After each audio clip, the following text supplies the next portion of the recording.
दुकान पे रहता तो सर प्रमोद भाई के साथ रात को 12-12 बजे तक खुर्जा वर्किंग करिए सर। आपको एंट्री लगानी सिखाई थी सर। जिस क्लोजिंग में आपका 6 हुआ था रात को 12 बजे तक वहीं बैठा था। क्योंकि अगर मैं अपने लिए तो यहाँ पे बैठ के कमा लेता, लेकिन अगर लोगों को लेवल अचीव कराने हैं तो सर उसके लिए तो मुझे फुल टाइम आना पड़ेगा। और सर फुल टाइम आ गए इस बिजनेस में, और फुल टाइम आते ही अगली क्लोजिंग में सिंगल चेक 1,85,000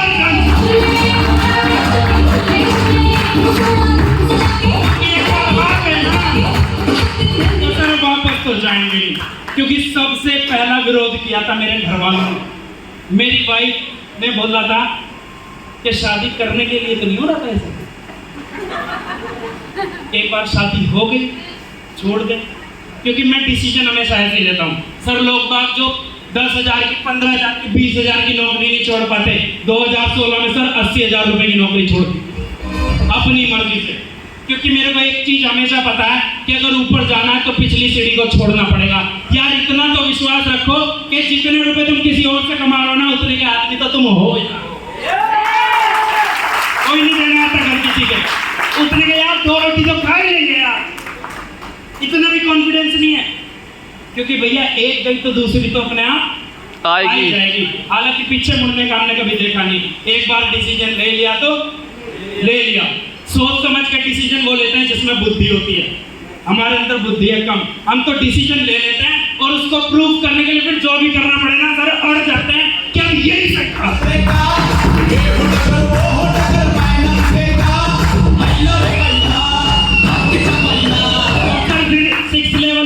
लोगों ने बोला, क्योंकि पहले भी यहाँ पे था कि डीटीएम में छटाई होता है, उससे ऊपर नहीं होता। डीटीएम में छटाई होता है, उससे ऊपर नहीं होता। मैंने कहा कोई बात नहीं बेटे, आज से पहले कमल ने नहीं ज्वाइन करा था। सिस्टम का 6 लेवल से लेके पासबुक चेक कर लेना, 7th लेवल मात्र 3 महीने फिर डन, 2,80,000। इन लोगों ने बोला कोई बात नहीं भैया। फिर रिश्तेदारों ने बोला चलो आ गए, ये आ गए, दोस्त यार भी बोलने लगे कि इसने तो ठग लिए, ये कर लिए, वो कर लिए। मैंने कहा तुम बोलते रहो, हम ठगते रहेंगे। फिर लगा सर लॉकडाउन में बहुत सारे लोगों को लगा कि हमारी बदौलत कमल के लेवल आ रहे थे, रेस्ट मिल जाता ना। मैंने कहा कोई बात नहीं, शैंटी भैया है। उस दिन मेरी टीम, मेरे को याद है आज भी, लॉकडाउन से पहले 1400 लोगों की टीम थी सर मेरी। और उस दिन शैंटी भैया ने धप्पा मारा कि देखो ये क्या कर रहा है। उस दिन बुआ जी आपके ऑफिस में बैठे थे हम सर, 1400 में से केवल 9 लोग बचे। मैंने कहा कोई बात नहीं कमल। हालांकि मैं ये बातें बताता नहीं, लेकिन बताता हूँ। जैसे आज सेलेक्टेड लोग हैं ना, तो सर उन 9 के लेवल आए थे। मैंने कहा कोई बात नहीं, अब भीड़ हट गई, अब बच गया तो सिर्फ टीम। और उसके बाद सर डेरा डाला था अलीगढ़, और अलीगढ़ जाके सर ठोका, 4th लेवल कराया। उस बंदे का प्रमोद भाई के थ्रू हम गए थे, एक आदमी के लिए गए थे सर अलीगढ़। मैंने कहा कोई बात नहीं, एक के लिए चल। क्योंकि लॉकडाउन शहरों में तो क्या था, ज्यादा था। गांव में सर पल्लियां बिछा के, किसने देखी है फोटो, पल्ली बिछा के घेर में पूरे गांव इकट्ठे कर दिए। मैंने कहा आ जाओ। लोग बोलते थे अब देखते हैं कैसे लेवल आएगा। सर मात्र 4 महीने के अंदर नई आईडी खोली और एक 7th लेवल बिल्डर। आ जाओ, निकाल दो 5,35,000 रुपए। लॉकडाउन में जब लोग बहुत सोच रहे थे कैसे खर्चा चलेगा, हम तो पतंगबाजी कर रहे थे, नोट इतने आ रहे थे। 8 लाख रुपए सर लॉकडाउन के अंदर आए, 7,90,000 रुपए। मैंने कहा आ जाओ दिखाते हैं। फिर कोई बात नहीं, दूसरा लॉकडाउन आया। मैंने कहा आओ। लोग कहते थे कैसे, लोग कहते थे हाओ। मैंने कहा आओ। क्योंकि लॉकडाउन में 2 ही चीजें तो चाहिए थी। पहला, गवर्नमेंट क्या कहती है, इम्यूनिटी बढ़ाओ। यस। और हमारे प्रोडक्ट सारे क्या हैं, इम्यूनिटी बूस्टर्स। और दूसरा, घर का कैसे चलाओ, घर का खर्चा कैसे। तो हम कहते हैं हमारे साथ आओ। और लॉकडाउन लग गई sir, double 8th level done, single check 4,30,000 रुपए। क्योंकि सर एक बात तो पक्की है कि मैंने सोच लिया था कि कमल अब आ गया ना, तो वापस तो सब जाऊंगा नहीं। क्योंकि लोग बहुत मुंह काला करेंगे। और आज से पहले भी नहीं सर हारे थे ना, हारने के लिए पैदा हुए। सर इस खून में सब कुछ मिट सकता है। 2 चीज़ों पर अपनी घमंड करता हूँ। एक तो सर कभी ईमान नहीं डगमगाता, ईमानदारी से ना मेहनत करनी आती है सर। और दोबारा से जब लोगों को गलतफहमी होती है तब प्रूफ करते हैं। और सर ऐसे अब लोगों ने बोला 9th कैसे आएगा, कोई बात नहीं, 9th कैसे आएगा सर, अगले महीने, हो सकता है इसी महीने, अगले महीने 9911 सिंगल चेक 4,67,000 रुपए ट्रांसफर। जानना चाहते हैं सर इस बिजनेस में अभी तक टोटल इनकम कितनी ली?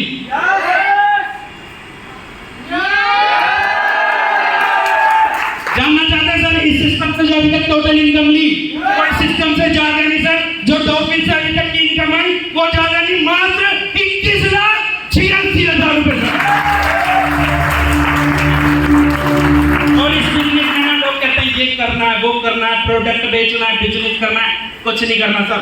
ये बिजनेस केवल एक ही चीज का है, अपने नीचे लीडर बनाओ, अपने नीचे काम सिखाओ। अभी बहुत सारे लोगों का मुंह बन जाता है, जैसे वो कहता भैया ये कर लो, मैं कहता हूँ कर, कहता भैया तुम ऐसे क्यों बोल देते हो? क्योंकि भैया इस बिजनेस में जितने लोगों को जिम्मेदारी दोगे उतना ही वो सोचेगा प्लान खराब हो जाएगा। अरे होने दे यार प्लान खराब। कितने दिन हुए ऋषि भाई ज्वाइन हुए? कितने प्लान दिए मैंने तुम्हारे साथ? कितने प्लान दिए मैंने तुम्हारे साथ? एक प्लान, उसके बाद ज्वाइनिंग खुद उड़ा रहा था, 15 साल का लड़का। लोग कहते हैं कमल भैया तुम्हारे साथ कैसे लोग ऐसे करते हैं? भैया मैं डरता नहीं, प्लान खराब होगा, होने दे यार, सीखेगा भी तो 10 खराब होंगे ना, उसके बाद ये सोच सही कितने होंगे। भैया ज्वाइन होते ही हम तो एक ही बात करते हैं, जैसे ही ज्वाइन हो तुरंत फोल्डर पकड़ और आगे प्लान करने शुरू कर। Plan plan plan plan plan plan plan plan, इतने प्लान ठोक दो, इतने प्लान ठोक दो कि तू नहीं तो और सही, और नहीं तो और सही, और नहीं तो और सही।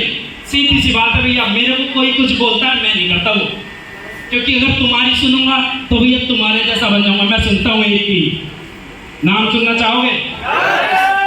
मैं सुनता हूँ सिर्फ एक ही, क्योंकि जब हम आए थे ना सिस्टम में, तब जब गोविंद भाई हम आए थे तब इतनी भीड़ ही नहीं थी, तब बोलने वाला ही एक था और हम एक ही की सुनते थे।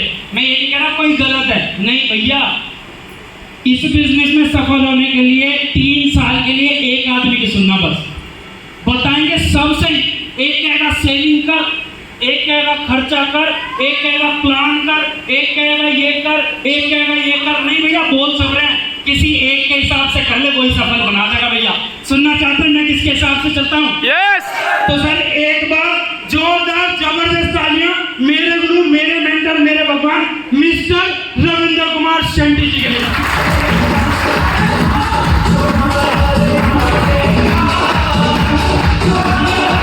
बाकी किसी से मैं कहता हूँ बिगाड़ने की जरूरत किसी से नहीं, लेकिन सलाह एक की लोगे ना। मैं कहता हूँ डॉक्टर सारे सही हैं, लेकिन एक ही दिन में 10 डॉक्टर को दिखाओ और 10 के 10 डॉक्टर की दवाई ले भी लो, खा भी लो, क्या आएगा?